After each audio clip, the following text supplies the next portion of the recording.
Welcome back to Automotive, where we explore the world of cars past, present, and future with a deep passion for all things automotive. Today, we're diving into a car that could have changed the game if it had existed in its time. Imagine this, a 1971 Ford Sierra. That's right, not the Sierra you remember from the 80s. We're going back in time and looking at what Ford might have built if the Sierra had launched during the golden era of early 70s motoring. Let's set the stage. The year is 1971. Ford is dominating multiple markets with the Mustang in America, the Capri in Europe, and the Cortina continuing to hold the family car segment. Muscle cars are roaring down American highways. The oil crisis hasn't hit yet, and design departments are going all out with chrome, long hoods, fastbacks, and bold, innovative styling. It's in this atmosphere that we introduce the 1971 Ford Sierra, a car that never was, but absolutely should have been. The design of our imagined Sierra sits somewhere between the Cortina Mk3 and the European Capri. It carries over Ford's recognizable family design language of the time: strong horizontal lines, quad headlights recessed into a blacked-out grille, and muscular haunches at the rear to give it a sporty, fastback profile. You can see echoes of the Mustang in the shape of the fenders, while the rear slopes down smoothly like the Capri, merging American attitude with European sensibility. It's longer than the Cortina, lower than the Escort, and meaner looking than both. Under the hood, Ford would have likely offered a range of engines to suit various global markets. The base model might have featured the trusted 1.6L Kent engine, reliable, simple, and easy to maintain. But the real fun starts when you step up to the 2.0L Pinto motor, which was just coming into prominence around this time. And for those who crave real power, a 2.6L Cologne V6, maybe even a 3.0L Essex V6 borrowed from the Capri 3000. That engine, pushing out a healthy 138 horsepower, would have made the Sierra a real sleeper on the street. Pair it with a 4-speed manual transmission, rear-wheel drive, and lightweight unibody construction, and you've got the makings of a fantastic driver's car. The suspension setup: McPherson struts up front, live rear axle with leaf springs out back, typical of the era, but tuned just enough to make it feel agile on twisting B roads or open highways. It's not perfect, but it's pure. Mechanical. Engaging. Everything a car enthusiast in the early 70s would have wanted.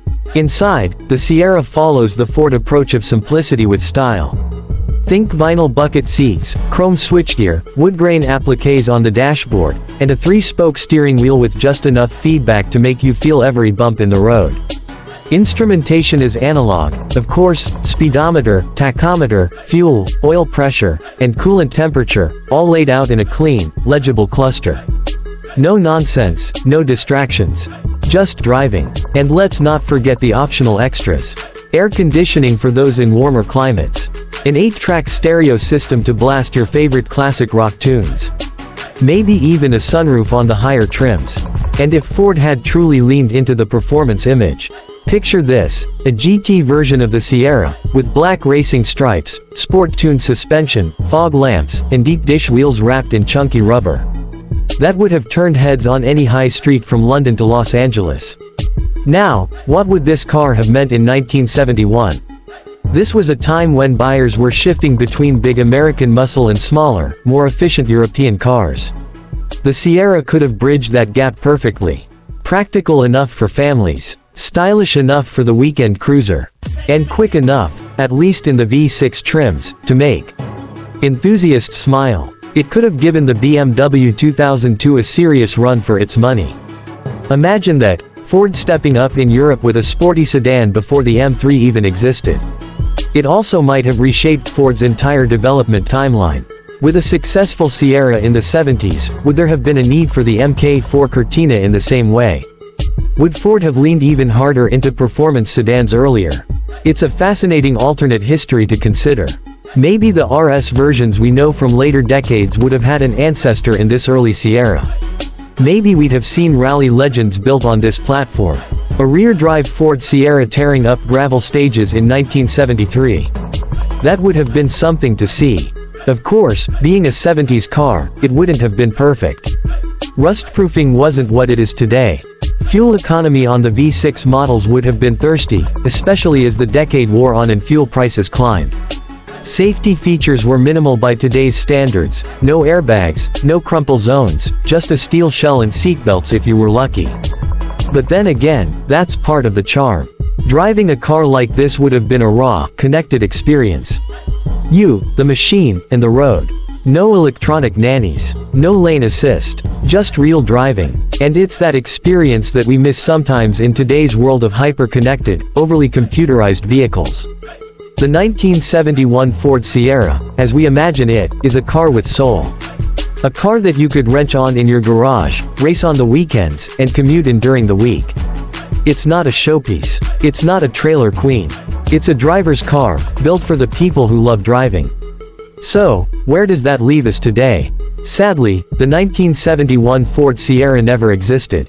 But what if it did? Would it have changed Ford's legacy? Would it have inspired a whole new generation of performance sedans?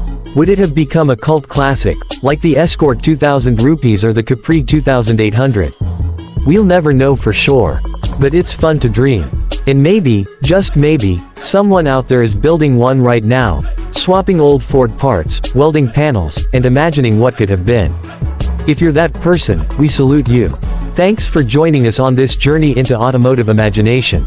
If you enjoyed this video, don't forget to like, subscribe, and drop a comment down below. What do you think the 1971 Ford Sierra would have looked like? What engine would you drop in it? Would it have been your dream car? We want to hear from you. This has been Automotive, where the past meets the possible. Until next time, keep your hands on the wheel, your foot on the gas, and your imagination in overdrive.